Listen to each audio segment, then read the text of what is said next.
떨려가지고요. 네, 안녕하세요. 저는 인터넷상에서 젤리라는 필명을 쓰고 활동하고 있는 에세이스트 김지원이고요. 오늘 여기서 만나 뵙게 돼서 정말 반갑습니다. 제가 그냥 편하게 얘기할게요. 제가 제 소개 먼저 간단하게 드릴게요. 저는 말랑말랑 밴드라는 밴드에서 이제 키보디스트였고 또 작곡을 담당했었고요.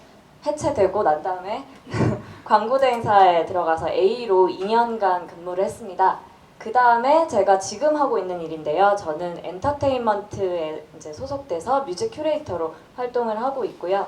그리고 동시에 하고 있는 게 이렇게 인터넷상에 그 한 1년 전부터 글을 올리기 시작하면서 이렇게 좀 글 활동을 활발하게 하고 있습니다. 제 소개는 간단하게 여기서 끝내고요. 제가 여기가 꿈톡이잖아요. 꿈에 대해서 얘기를 하는 자리인데 꿈에 대해서 얘기를 하기 전에 한 가지 여러분들한테 보여드리고 싶은 사진이 있어요. 이 사진 혹시 뒤에 분들도 잘 보이시나요? 한번 자세히 보시겠어요? 여기 사람이 한 명 서 있죠. 머리가 되게 짧아요. 여잔지 남잔지 모르시겠죠? 좀 더 큰 사진 하나 보여드릴게요. 네, 머리가 되게 짧은 여자예요, 분명히. 이게 제 3년 전 제 모습이거든요. 머리를 한번 아까 MC 보셨던 상민 씨보다 더 짧게 한번 잘라본 적이 있었어요. 되게 의외죠. 제가 본인이에요? 네, 접니다. 네, 전데 평생 이렇게 살았던 건 아니고 그때 당시에 한번 머리를 확 쳐본 적이 있어요. 이렇게 했던 이유가 제 로망이 있는데 그 혹시 언프리티 랩스타 보셨나요? 거기 나와서 이제 우승하셨던 치타 그분 같은 여성상이 제가 되게 동경하고 로망인 여성상이에요. 되게 카리스마 있고 보시다시피 제가 좀 착하게 생겨가지고 좀 만만한 인상이거든요. 그래서 지금 제가 막 높은 굽 신고 왔지만은 키가 160이 안 돼요. 155 정도밖에 안 돼서 항상 좀 체구도 작고 키도 작고 해서 열등감 좀 항상 있었어요. 아니 근데 대학교 들어갔는데 동기들 여자들이 다 170이 넘는 거예요. 그래서 제가 운동화라도 신고 가는 날에는 이제 기분이 약간 좀 그 쭈구리 같은 느낌 있잖아요. 진짜 그게 너무 속상해가지고 건강 헤쳐가면서 10cm 넘는 굽을 매일매일 신고 학교에 갔던 거예요. 근데 지금은 이런 날 아니면 전 절대 안 신어요. 되게 힘들더라고요. 허리도 안 좋아지고. 그래서 저는 이 나름대로의 열등감이 있었어요. 내가 카리스마가 전혀 없다는 거. 사람들이 어리버리한 이미지 그런 거 알죠? 그 과에서 좀 어리버리한 그런 담당이었거든요. 그래서 그게 좀 항상 속상해서 단 한순간이라도 멋있는 여자로 살아보고 싶다. 근데 그게 키 수술을 할 수도 없고 전신 성형을 할 수도 없고 그렇잖아요. 그래서 제가 선택했던 게 이 머리 헤어스타일의 변화였거든요. 근데 제가 왜 꿈톡에 나와서 이 머리 자른 얘기를 왜 했냐면 이게 되게 꿈이랑 비슷한 거예요. 꿈이라는 게 내가 만들고 싶은 로망이잖아요. 내가 이루고 싶은 로망 같은 거잖아요. 근데 이 경험을 제가 이제 하고 나니까 이게 되게 꿈이랑 비슷했구나. 리스크가 크고 리스크 크죠. 다 꿈이 리스크 크니까 여기 앉아 있는 거 아니에요. 왜냐하면 부모님 반대도 있을 수 있고 내가 다니는 직장을 그만두고 나와야 될 수도 있고 당장 빈털터리가 될 수도 있는 게 내가 이루고 싶은 꿈일 가능성이 좀 높잖아요. 그래서 리스크가 컸던 일을 제가 대범하게 한번 해보고 되게 솔직히 말해서 이렇게 하고 되게 많이 울었어요. 진짜 후회 많이 하고 제가 심지어 가발도 샀어요. 속상해가지고 이게 빨리 안기니까 머리가 그래가지고 제일 힘들었던 건 일단 첫 번째는 직장에서 난리가 났고요. 두 번째는 지인들, 친구들 사이에서 난리가 났고 세 번째는 그때 만나고 있던 연인분이 일단 되게 싫어하셨어요. 그게 가장 치명타였거든요. 그래서 속상해서 가발도 사고 했던 거예요.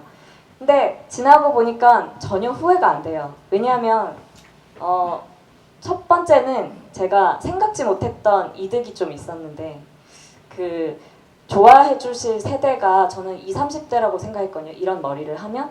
근데 의외로 4, 5, 60대 어르신분들이 진짜 좋아해 주셨어요.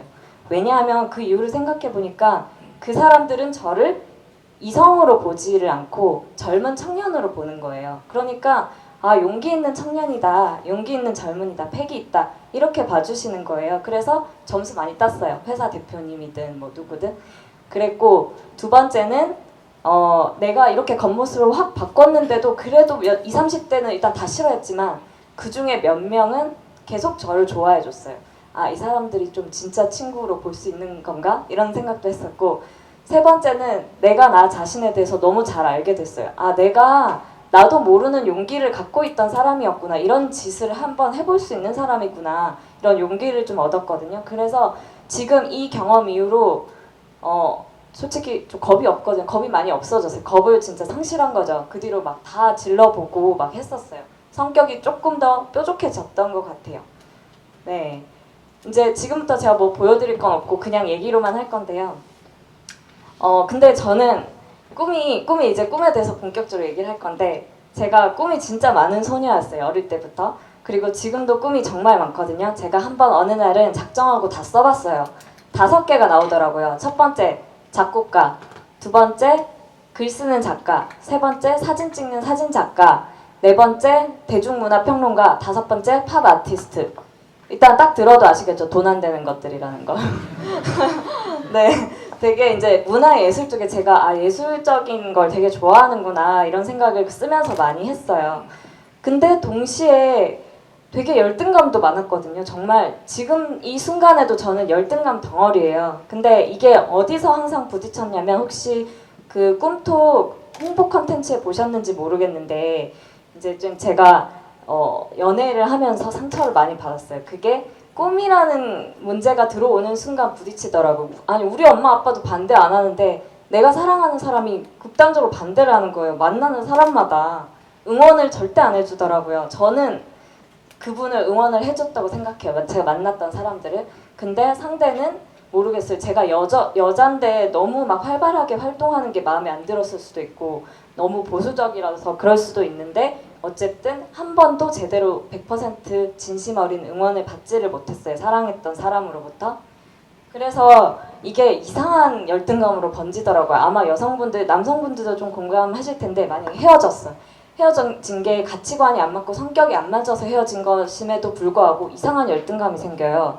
아, 내가 김태희처럼 생겼으면 날 안 떠났을 텐데 내가 아무리 뭐 내가 하고 싶은 가치관이 서로 다르더라도 송혜교처럼만 생겼으면 아씨 막 근데 솔직히 말도 안 되는 생각이죠. 왜냐면 송혜교도 다 만나고 헤어지고 상처받고 다 하는 인간인데 그런 이상한 열등감이 와서 제가 집 밖을 못 나가겠는 거예요.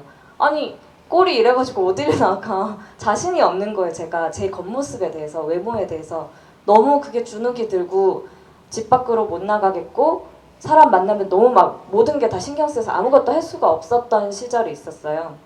근데 제가 욱하는 성질이 있더라고요. 보기와는 다르게 욱하는 성질이 있고 그래서 홧김에 제가 딱 헤어지고 아니 헤어진 것도 화나 죽겠는데 생각해보니까 내가 얘를 사귀는 동안 한 번도 응원을 받은 적이 없는 거예요. 그게 더 화가 나가지고 제가 홧김에 자유게시판 대학교 자유게시판에 글을 올렸어요.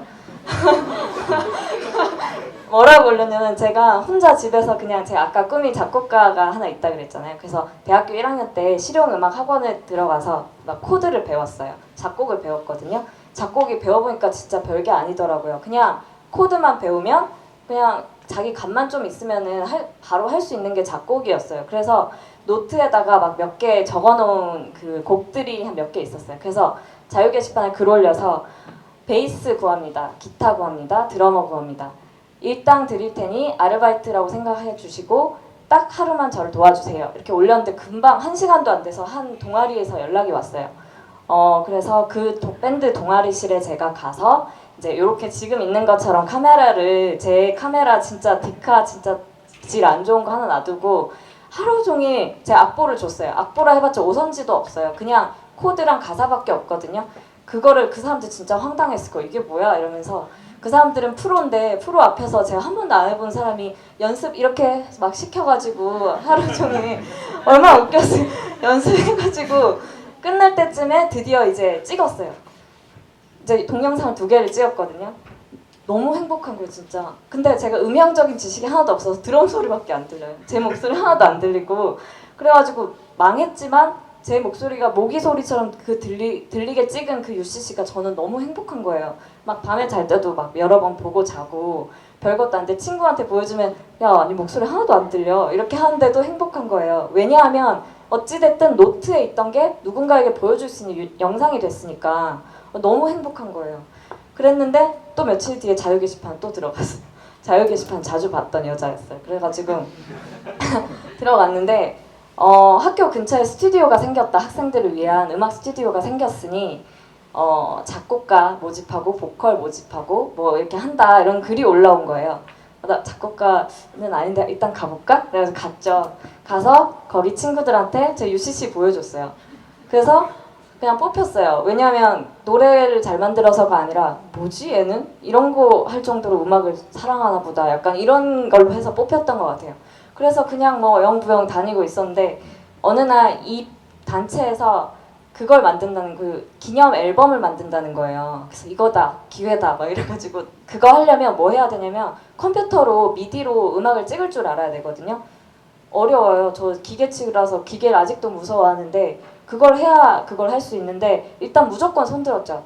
나 무조건 새 곡 넣는다. 새 곡, 내 노트에 있는 새 곡을 음원으로 낸다. 왜냐하면 기념 앨범이 나오면 디지털 싱글로 등록이 되거든요. 나 그 짓을 한 번이라도 해보고 싶은 거예요.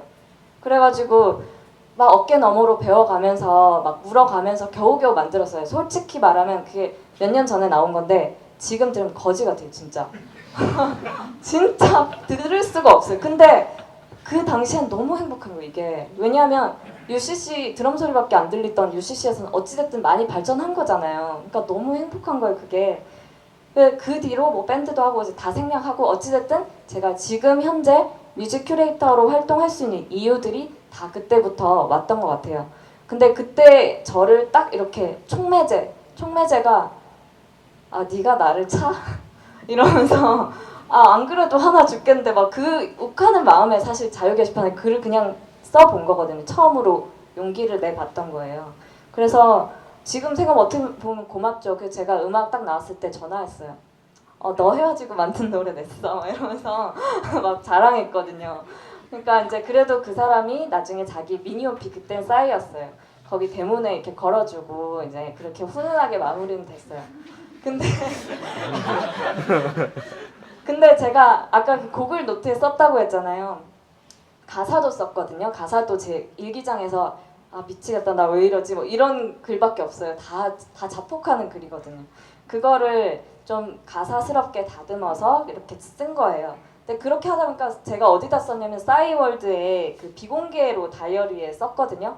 어느 날 봤는데 거기 몇 편의 글이 있는지가 이렇게 뜨거든요. 몇백 편이 쌓인 거예요. 막 열등감이 가득한 그 글들이 뭐지 여기만 있으니까 좀 아까운데 싶어가지고 한 1년 작년 4월 정도부터 네이버 포스트라는 플랫폼이 생겼더라고요. 거기다가 이별 노트라는 이름만 들어도 우울해지는 그 제목으로 해가지고 올려서 그건 이제 완결이 나고 그거를 쓰면서 또 조금 긍정적인 시리즈들도 이제 쓰기 시작해서 그 이별 노트가 아닌 다른 시리즈로 이제 책을 내게 됐는데요.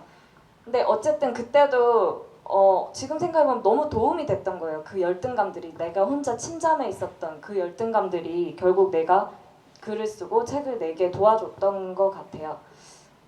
그리고 잠깐만요, 제가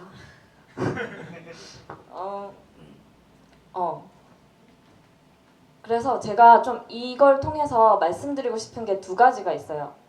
아니야. 그래서 그 책을 어떻게 내게 됐는지를 좀 얘기를 해드리고 싶은데 열등감이란 놈이 진짜 무서운 놈이 끈질겨요. 이렇게 해서 해결이 됐어. 단계마다 열등감 찾아오는 거예요. 내 주변에 좀 있어요. 그 작가 같이 온라인에 쓰는 동료들이 있었어요. 다 콜을 받았다는 거예요. 출판사로부터. 나 이렇게 몇 편 연재했더니 한 7, 80편 연재했더니 연락이 오더라. 그래? 나도 좀 그랬으면 좋겠다. 항상 이렇게 바라고 있었거든요. 근데 단 한 통도 안 오더라고요. 저한테는 연락이. 아니 이 사람 글보다 내가 나은 것 같은데 또 열등감에 빠져들기 시작했죠. 왜 내가 뭐가 모자라서 아무도 연락이 안 오지? 나 그때 저 공모전 수상했거든요. 그래서 아이패드를 수상했는데 아이패드 적은 돈 아니잖아요. 근데 이 정도인데 왜 연락이 안 오지? 막 근데 계속 기다리고 있어요. 몇 개월 동안 연락이 오기를 열심히 포스팅하면서 화가 나는 거예요. 어느 날 집에 있는데 왜 나는 연락이 이렇게 한 통도 안 올까? 다른 사람들은 별별 제안을 다 받는데 그래서 또 욱했어요. 제 욱하는 성질이 또 나왔어요. 그래서 바로 강남 교보문고로 제가 달려갔거든요.